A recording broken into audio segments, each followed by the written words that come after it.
Neil, 6-3 win over the world champion Mark Selby. How would you sum up that performance? Yeah, I thought the performance was really good. It had a couple of unusual moments in the match where I feathered the white when I looked like going 3-1 up, and then a couple of frames later I was 4-2 in front and I got the spider out, and I just flicked the red, which was touching ball, and bizarrely I actually potted the red that I was going for. So and then Mark responded really well with a big century, and got it back to 4-3. But really happy with the way I closed out the last two frames and move on to the final. 5 times in a row you've beaten Mark Selby now. Amazing, to beat a player of his calibre that many times in a row.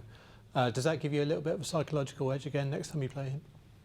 No, not really. I mean, I don't really think any different to the first time. It's just the most important thing is that just like when you're playing anyone is to make sure you're playing the match on your terms, the way that you enjoy playing the game, and so I guess that's the philosophy I take into kind of any match. Really, it doesn't matter who you're kind of playing. I don't think it really affects him too much. He's far too good a player, and mentally probably the strongest player in the game. So I don't think it affects him much. It's just sometimes top players we get on these little rolls against each other, and a little bit of luck here or there can kind of maybe he could have won a couple of those matches. You don't know. Great start to the season for you. You've already got a title under your belt at the English Open.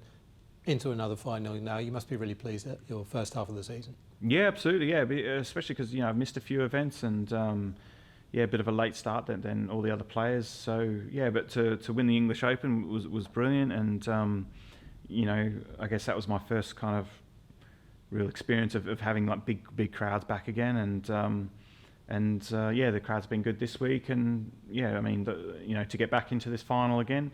It's such a prestigious trophy to win. It was my first ever trophy that I won in 2006. Being the Grand Prix as well. So, and I've won it 3 other times since then. So, to be going for a 5th is actually really incredible when you think about it. And it'd be nice to do that just before Christmas. You've got a day off tomorrow to prepare for the final. Rodney O'Sullivan and Stuart Bingham go head-to-head in the second semi tomorrow night. Will you be watching that one closely to see which way it goes?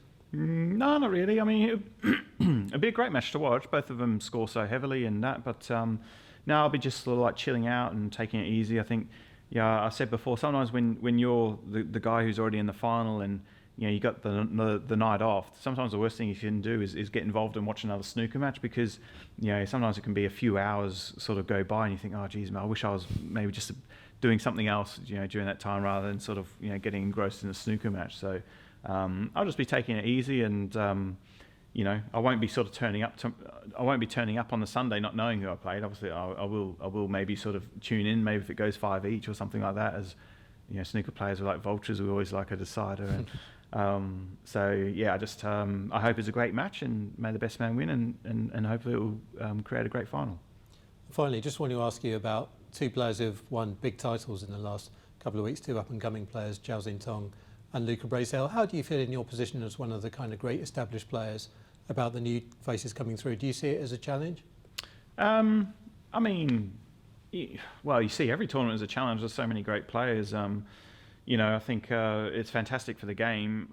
I think that having Bing Tao win the Masters, and Xintong winning the UK, and Luca winning last week, I think is really good for the game. It's nice to keep that sort of conveyor belt going of like overseas players kind of keep winning things, and keeping the tour really international. And I think that it shows you that China's going to have a lot of faith with what they're doing as well with producing players, and because it has been quite a long time since we've seen sort of young players competing for titles from China. So we had Ding winning a lot of tournaments, and then Wenbo won one but didn't really sort of push on like everyone had hoped. And so now we've got two great young talents from China, where I'm sure they're going to be competing for the biggest titles. And you got Luca as well, inspiring other European players to progress through the game as well. Well done tonight, Neil. We'll see you on the final on Sunday. Thanks, mate.